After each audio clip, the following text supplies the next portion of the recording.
Chapter last night in a nice way. It's been a while since we had a good, positive, healthy, fresh team meeting in here.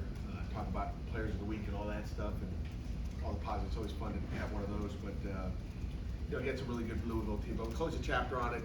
And again, we're moving on to a really good Wake Forest team.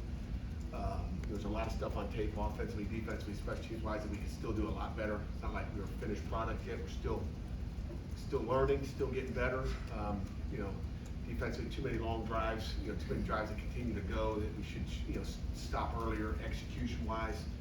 And then too many 3 and outs. I think we had 7 3 and outs on offense, which is not good enough. A lot of things to improve on, which is great. It's nice to get the win. Then we move on and continue to get better this week's practice. And then let's go to Wake Forest. I might as well hit Wake Forest. Obviously, a good football team. 3-3 football team. Got to play on the road, which we've not won a road game yet, so that'll be the first challenge is going on the road and executing as a younger team, wherever that may be, and against a talented football team. I think. I mean, they played Clemson with 17-14. Again, good team. Virginia Tech. Gave it to them pretty good last week, but Virginia Tech. I think that Jones guy, he ran for a lot of yards. I think he threw for 330 some yards. Which are a lot of yards. I think that guy just continues to get better every week. Again, that was a good physical football team. So we know who they played, and I think they do a nice job. They got a system, and they believe in their system, kind of like we do. Dave Clawson is a heck of a football coach. Warren Ruggierios is offense coordinator, who I think kind of calls the plays, and with Dave being in there a lot, and Brad Lambert's a D coordinator. So. Offensively, a lot of RPOs, so something we haven't faced a ton of. It's just the run pass and the riding it up into the line of scrimmage and throw it over your head, or throw slants and digs and 5-yard outs, 10-yard outs, fades. Hit us on a fade in the championship game on an RPO where it looks like run and everybody commits to the run and they throw it over your head. So that'll be a challenge defensively. And offensively, it's very similar defense to what we are. They're 4 down. An attack front up front, play a lot of quarters and a lot of man free, and they're going to blitz you. Whether it's safety backer for the field, safety backer for the boundary, they'll do a little bit of everything. So stuff that we've seen, and stuff that we just got to go out and execute and do a great job communicating. So good football team, and looking forward to the challenge. Questions? After having a chance to review the tape, how would you assess the offensive line's play Saturday night? Overall pretty good. Overall, that front, it's a nasty front, really, I think, coming in. They did a good job neutralizing them, I think, up front. And again, there's still fundamental things, a couple ID issues as far as, where we're, blocking 2 in the run game, but, you give up 1 sack, you're getting a little bit better, I'd say, based on what they've, I don't know what their sack total is on the year, I don't know how many they're averaging a game, but I would imagine 1 is underneath their total. I don't know how many times they got Hartman the week before, but it was quite a few times. So, I thought they did a solid job, and we'll just keep getting better. Was Blake not playing due to injury, or was that just you made a position change up front? Jerry, will you tell him? Can't. You typically will say. Tell him. You'll typically say if a guy's I have banged no up. control over him, sorry. He did get beat out, put it that way. Okay. So Blake's still a starter there. If he's available, find out. On the defensive side of the ball, you guys had 4 fourth down stops, especially the one where they were 4-3-1 and they ran right at you guys and collectively you wanted to come to the front. Did you see more from your guys up front in this game that you guys have seen so far? Maybe, but it was also the backers. I mean, it's everybody together. I mean, the D-line can do a great job attacking. If the linebackers don't fit it right and fit it physical, I've been emphasizing just being more physical at the linebacker position, just coming down and blowing people up and creating a wall at the line of scrimmage. We did a nice job on that. It wasn't just one guy. It wasn't just Dayon who did a nice job to start it off with. But the backers fitting off of them and fitting where you need to be, and not running behind each other, fitting. So I mean, I think it all comes together when you do it that way. But it's got to be like that all the time. Do you feel like the pace of the chemistry, whether it was trending in the way that you want for your linebackers fitting with your defensive line? Sometimes, I think Bengali was a little rusty out there. So I mean, he was rusty. He didn't play one of his better games, but you kind of figured that was going to happen. He hadn't played the game in a few weeks, so you figured you're gonna probably have a rusty Bengali, but, you know, I think the chemistry's good. I mean, you know, little by little, again, every week's a little bit different, that's the thing. I mean, you know, yesterday, you know, Saturday, whatever day that was, you know, you're facing a run and a pass team that's gonna do a little bit of both, the tricks and all this stuff, and then, you know, the week before you're facing, you know, you're trying to stop a quarterback run, a wildcat offense, you know, trying to defend 11 guys, as I've told you. So it's every week's a little bit different what you're trying to defend. Now you got the RPO, so it's 3 different offenses in 3 different weeks that you try to, so, you know, things gotta go to that way, and we gotta execute, like we had this past weekend. Pat, the numbers aren't huge yet, but do you feel like you're starting to turn the corner with the run game, with your own run game? Yeah, I mean, that front's hard to run against, you know, again, you know, we'll do a better job with checking and how many guys they have in the box and doing that, just, you know, with some of the youth we have there, you know, so we'll change some things up as far as, you know, we ran into some pretty heavy boxes, especially on that 4th down and 1, they got everybody down there, we gotta find a way, you know, to better get out of a play if we can, based on those guys out, you know, that we have on the field, making sure, you know, it's better to run and play and everybody going the right direction than run and play with some guys going that way and some guys going that way be an issue, so, you know, we'll get better at that, you know, I think week by week. What did PJ show in practice last week for him to get the bulk of the snaps and safety over Donovan? You know, PJ's, you know, after that Cincinnati game, I think he was a little bit down, but PJ's he's got to love his attitude. You know, and again, all 3 of those safeties, in my opinion, are starters. I'll go back and say that Donovan, you know, Javon, and PJ. But PJ just, you know, had a good week of practice. We're always gonna, you know, we're evaluating our players every week. Doesn't matter what you do in practice. You know, what you did the last game, what you're doing in practice, what you're doing in school, what you're doing in study hall, you know, how you treat the, you know, jewels in there in the cafe. I mean, what are you doing, you know, in every respect. So, you know, PJ's just been doing a good job. He's loud, he's obnoxious, you know, which is good sometimes. He's a beauty. Did the tackle get better this week in a way? Tackle was better. Still had a couple, you know, there's a couple of those runs where, you know, I think, you know, Devin Davis falls down and we got our head on the wrong side and we just gotta take one more step, but, you know, a lot better. Pat, when you got a chance to evaluate Christian's play, when you looked at it on the film, what stood out to you? Christian threw some nice balls.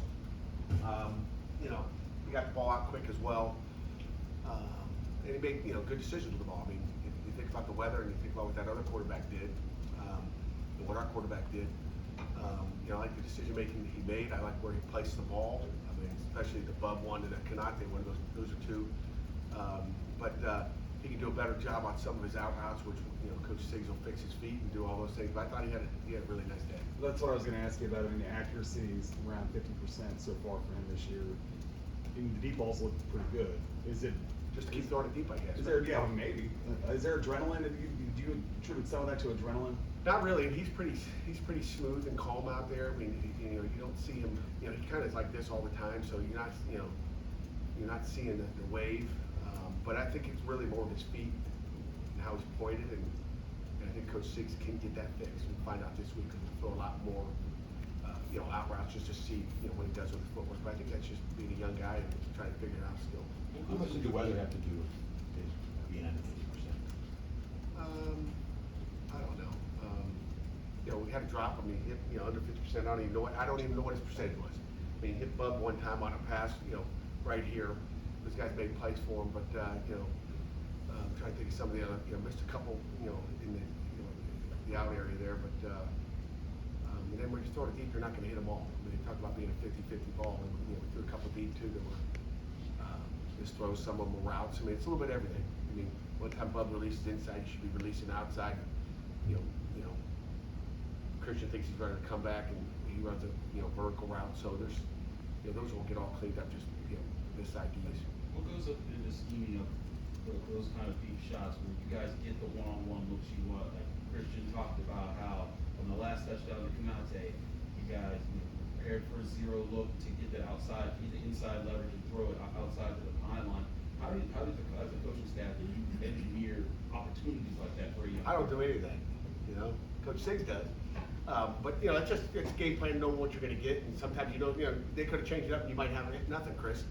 But it's, you know, you guess right. You know, and you're hoping that's what you're going to get. It's 4th down, and you kind of have an idea of what they like to do. But there's nobody's 100% on 4th down. you know, what's 100% of what they like to do, this coverage or that blitz on third down and long. You know, sometimes you just, you know, sometimes you're lucky with calls, sometimes you're good with them, and you know, same thing on defense. I mean, you're making calls, you're trying to change it up. Hey, last time I did this, I want to do this next time. You know, sometimes you guess right, and sometimes you guess wrong. But even if you guess wrong, if you execute, you can still make plays. That's what we expect, whether it's, you know, running the ball or throwing the football. After all these years of trying to make sense of your depth chart, your borders, last week. I don't do. You know, I never touched that depth chart. DJ touched that thing. It's DJ's fault. Maybe I should ask him the question. Yeah. But there was no war last week at center. There is one at center this week. What should I read into that? I don't know. Maybe Blake will be ready to go, Center. or Cradle will be ready to go. I should say. Maybe Blake will be ready to go. I don't know. I put that or because I don't know, right? If I didn't tell you, then you wouldn't know. So you're saying there's a chance? There's a chance this week, but I didn't think there was a chance last week. Pat, does it take a certain kind of player to want to come here and play DB? Because you're going to do what you do, and they're going to be out there by themselves a lot, and it's sink or swim. Yeah, I mean, if you watch college football, you see those guys are out there. I mean, I think it's more and more people are doing what we do, whether it's man-free or quarters. You know, tell you what, you're going to watch Wake Forest. They play a lot of off quarters. Okay, I would much rather be pressing than playing off. Okay. Why? You know, go rewind that game maybe in the first quarter and see Marquez play off. And he's got that 6'4", 210-pound wideout, and he throws a hitch, and he's got to come up there and make that tackle. If he misses that tackle, it's out the gates, and we're going to be talking about tackling and how bad the tackle was. I would rather try to throw that fade and have to throw it way down the field than to have to make that tackle right there. It's not easy. I mean, you're 50-50 making tackles in the open field. I mean, he had from that wall to that wall to make a guy miss, and Quez made that tackle. That is not easy to do. Okay. If you ever played corner or, you know, or lined up out there, I mean, play that, and Boston can tell you their, you know, guru quarterback over there, just what he would rather see is probably that off corner, you know, free access out there. And if you throw a hitch and their guy takes off and goes, it's, you know, a little spin move, little, you know, it's iffy. And I won't get in. Maybe in the offseason we'll have like a cover 4 clinic, and I'll explain to you just leverage by the corners and what, you know, the press as opposed to, but you know, you watch college football at night, you watch in the NFL, they're all playing press. And there's a lot of reasons why, I think. Just looking at the game film last week from Wake Forest, did you see them struggle in a couple of areas where you guys struggled against Virginia Tech? Were there any similarities in your loss compared to theirs? You know, you can have watched a ton of that football. You know, Monday's usually my, you know, focus. You know, Sunday night on defense, and then you know, as the week goes on, Tuesday and Wednesday, I get watching more of their football, and you know, watching the other side of the ball, let the offense get ahead of me on that. But you know, there's no question about it. You know, Virginia Tech got after me, ran the ball, and threw it, and took what they were, you know, taking what you're giving them as well. Has this system benefited this new quarterback in the way that maybe it benefited Hartman when he was there? You say the new system. Like, I mean, with not new system. Has this system benefited this new quarterback? I should have said. Like it benefited Sam Hartman. Have you seen some similar things coming as a result of? Yeah, I mean, you know, Griff's, you know, they played 2 quarterbacks last week against Virginia Tech, but he, you know, that's what they do. I mean, so they're recruiting guys that fit their, you know, Dave's been there, what, 10 years or something? You know, so they're recruiting guys that fit their scheme that they can get at Wake that, you know, that they like. He's a 5'11" guy that does what they do. So yeah, I mean, I know you're talking to Coach Costa, he's excited about him. He's excited about him. You know, when they lost Hartman, to Notre Dame, and he's still excited about him. Pat MJ said after the game the other day that maybe he wasn't where he needed to be at the beginning of the season. Maybe you read too much about stuff people were saying about him. What have you noticed about him over the last couple of weeks that led to the better? Last couple of weeks, let's just talk about 1 week. You know, I don't want to go back 2 weeks ago, but he sits right where Jerry is, and I actually called him a little bit ago and said, hey, you know, you seem kind of grumpy sitting in Jerry's seat last night. And I said, I don't know if you grumpy, you mad at me, you mad because he got after you a little bit. He's like, no. I see. He just looked like he had his game face on. So maybe, you know, hey, you never know. You read too much, you know. You have to ask MJ, but he told you that or said that, I guess. So sometimes you just gotta look in the mirror and go, okay, what can I do better? You know, it's like I told our guys, you know, when you walk out on that field every day, whether you're playing corner or you're playing, you know, right tackle, left tackle, tailback, tight end, quarterback, you know, right defensive end, it's an audition every week. You're putting on an audition. When you walk on the practice field, tomorrow there'll be 7 NFL scouts here. It's an audition every single day when you walk out on the field. What are you putting on videotape in practice what are you putting on videotape in the game, and it's time to put on a show, and, MJ put on a show the other night, he had 12 targets, 5 PBUs and a pick 6, they were, I was wondering why they were going after him. They were kind of going after him because that's where Thrash was, so I think they didn't care who the matchup was, they were just trying to get it to their dude. So MJ had a pretty good day. In recent years, your pass rush tends to get better as the season goes on. Do you look at this matchup against Wake, who's allowed 29 sacks already this year, as an opportunity for it to continue building momentum and getting better? Yeah, I didn't notice they had 29 sacks. I don't even know where that stands, It's just the worry most about allowed. defending. What? It's the most allowed in the ACC. So I didn't know that. I'll go tell Coach Partridge, he better have 7 or 8 of them, I guess, right? Or he needs to look at what we're doing defensively, right, Larry? Every week's a little bit different. I mean, they're RPOs, so, I haven't watched the sack tape yet, but we'll eventually get to that to see how they're getting and what they're doing, and, is it being behind and then you drop back throwing it. If they stay, if it's a 14 game and a half, they're going to keep doing what they do, and they're not going to get sacked very much. But if you get up on them and it's 28-7, then probably that's when sacks come. That's what happened in the championship game. You get up on them, and then all of a sudden they got to throw it every down, and they're not throwing it the way they like to throw it.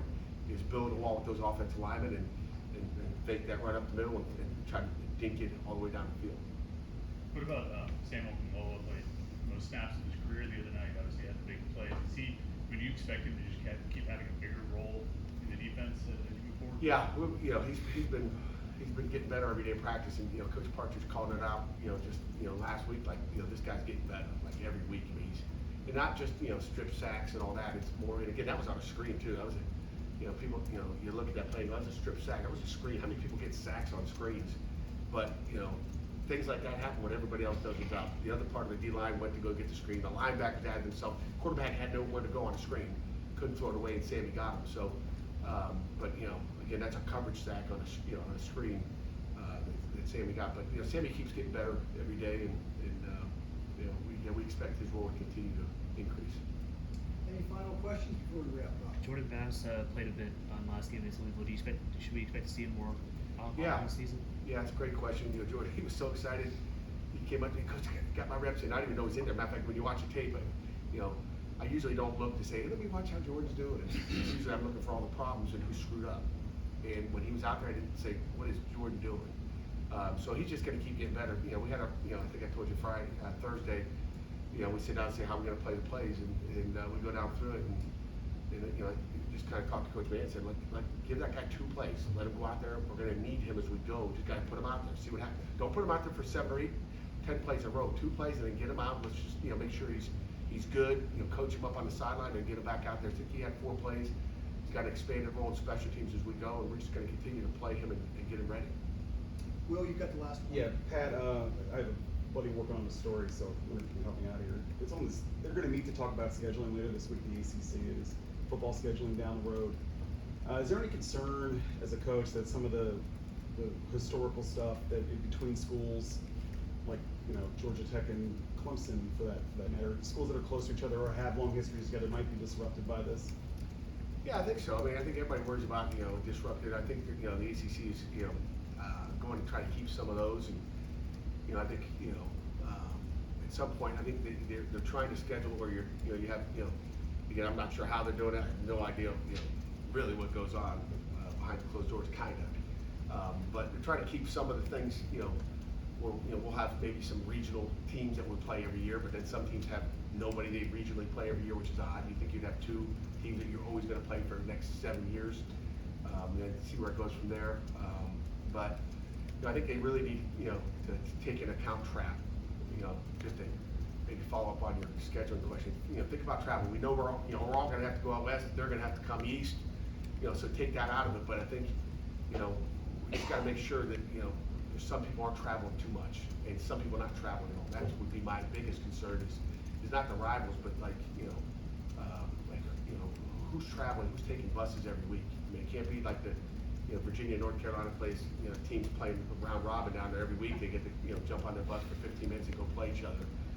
When someone else is flying 700 miles to get to the game, and then gets back at 3 o'clock in the morning. So I think those are some of the things that I get more concerned about. more than, I think they're gonna try to get the best matchups they can for TV, right? That's everybody wants. I don't think they're gonna take away some of the TV things. Are you worried because, I mean, your two biggest quote rivals, and I'm, you know, Who are they? historically speaking, are not in your conference, right? I mean, they're regional rivalries, but you're not guaranteed to play them every year. Are you worried that you guys might be more susceptible to, well, let's just have Pitt go over here, or have Pitt go over there, because you don't have sort of that, well, they have, you know, Florida State and Miami have to play every year, or whatever. Right. Yeah, I mean, you worry about that. That's why, you want to play variety. I think travel's one thing, and then playing, one of the reasons they went to one division is so you can have a variety of teams you get to play. So just keep the variety going. Is it hard though? I mean, this team you're playing this week, you don't play them very often. Is it hard? Does it feel like you're in the same conference with these guys when you see them once every 3-4 years? There's no question about it. I mean, it's not like, you're going back watching 2021 and 2018 tape on Wake Forest to see what they did and how they did it. And you're like, they've changed a little bit since 18, but 21 they're pretty similar, except who's playing the quarterback spot, and they do what they do, and they do it well. So, that's always a concern, but it's kind of where we are with these mega conferences that are, 16, 17, 18 teams in a conference. You're going to see more and more of that. Thank you. Coach, thank you.